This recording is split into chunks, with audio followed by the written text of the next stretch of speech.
Today in DPA, we are going to discuss our observations concerning the use of the police in family law matters, in matters of domestic dispute. We have noticed an increase in the rate at which husbands and wives, but mostly husbands, would use the Nigerian police to try to resolve domestic disputes between husband and wife.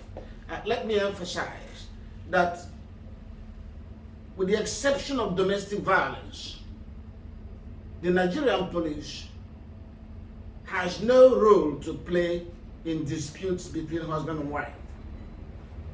Such disputes are exclusively the preserve of the family law. It falls within civil disputes. So if you see the police getting involved in disputes between husband and wife, short of domestic violence, if you see that happening, you should know that the police are engaged in an illegal operation, and that is usually because the police have been bribed. Yes, it is true that various police units now have what they call human rights departments and family law departments,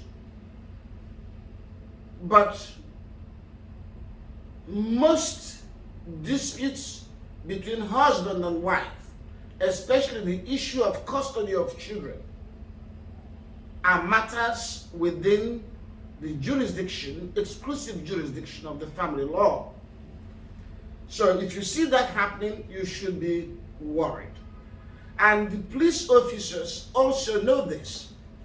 So we have seen cases in which the police intervened in purely domestic dispute, and they do it in a very ingenious way to disguise the illegality of their operation. Let me give you an example of what happened recently in here in Lagos, Festa. There was a case of domestic dispute. A man beat his wife, and the wife went to the nearest police station, Agor police station, and reported domestic violence. You would expect the police to arrest the man, investigate, arrest the man, or prosecute the man, but the police did not do anything. They let the man walk away, obviously because the man bribed the police. You see, let me tell you this. If we see a police officer doing what he's not supposed to do, we will assume he was bribed. Because many people will ask, did you see the police accept cash? I don't have to see the police officer accept cash. If I see a police officer doing things manifestly against the law, manifestly against his position as a police officer, manifestly against his training, I will conclude that the police officer took bribe. And I have no hesitation in doing so because I did not expect to see the police officer taking bribe. No police officer will take bribe in the public. We know that. So, this man bribed the police and they let him go. The woman went to the church, lived in the church for 4 days, and then she called her sister to help her. The sister decided to give her and her children refuge. The sister sent Uber taxi to pick them up from the church to her house. And that was how this mother of 4 children went to stay in her sister's house with her children. After 4 months, the husband went to the police and wrote a petition against the sister of his wife. And in his petition, he alleged that she, the sister of his wife, abducted the children. Abducted the children because she sent Uber to pick them and bring them to her house. And the police, without investigation, without even asking a simple question of where is the mother of these children? Because if the police had asked that question, where is the mother of the children you said were abducted? And the man would have said, well, the mother of the children is with the person that abducted the children.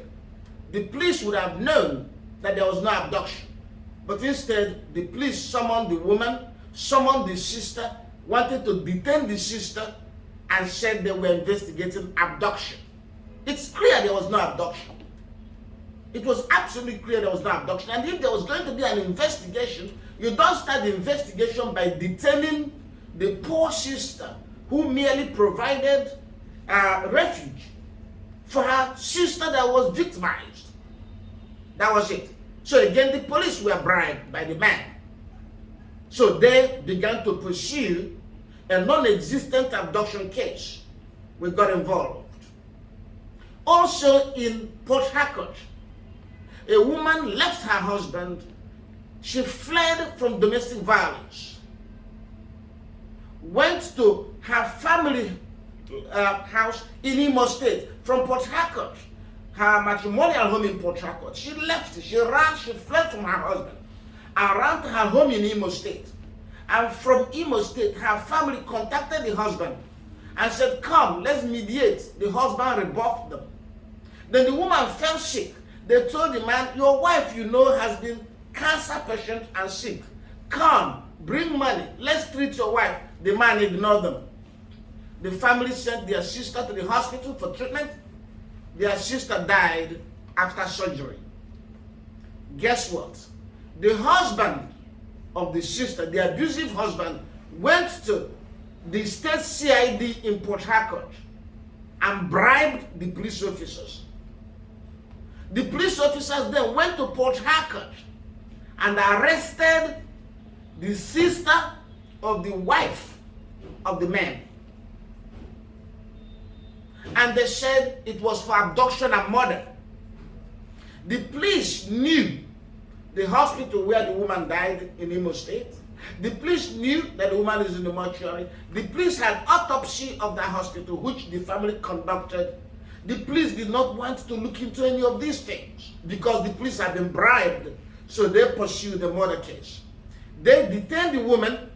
In fact, they did not even pursue a murder case. They detained the woman for 7 days. They detained her daughter also for 7 days. So we came in to ask, why are they being detained? The police could not tell us the offenses these people were suspected of committing. Instead, the police said the only bail condition they would give to release the woman was for the woman in Port Harcourt to send a message to their relatives in Imo State to bring the 6-year-old child of the deceased woman and hand her over to her husband. So essentially, this was a child custody dispute between relatives of a minor child. That is within the domain of family law. But the police created a phantom murder and abduction case in order to give custody of the child to a man who had bribed them. We did not like that. We protested. We wrote a petition to the IG. Indeed, when we sent a lawyer to the police state CID in Port Harcourt, our lawyer came to the office and our lawyer said to the police, this is a custody case. And if it's a custody case, it's not within the domain of the police. It should go to the family court.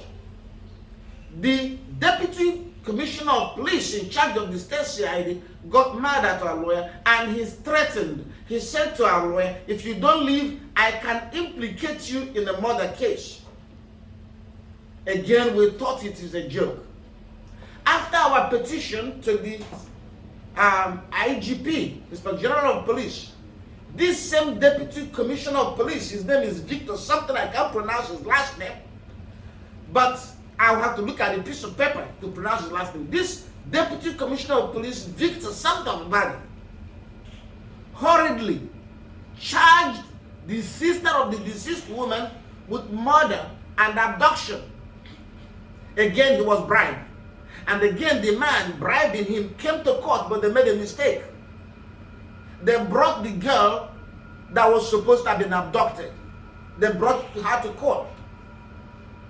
So when the magistrate looked at it, we quickly reminded the magistrate that the girl, this woman is being charged of abduction, is in court with her father, and the magistrate was shocked. So that was a case where a deputy commissioner of police falsely charged an innocent person with murder in the hope that that charge will cause the person to be detained for a long time. So now, you look at it, you must be honest with yourself. Nigerian policemen are charging innocent people with serious offenses in order to justify detention, and that is because they are bribed. So now, these police officers that do this have done more. They must have also killed people extrajudicially based on false charges.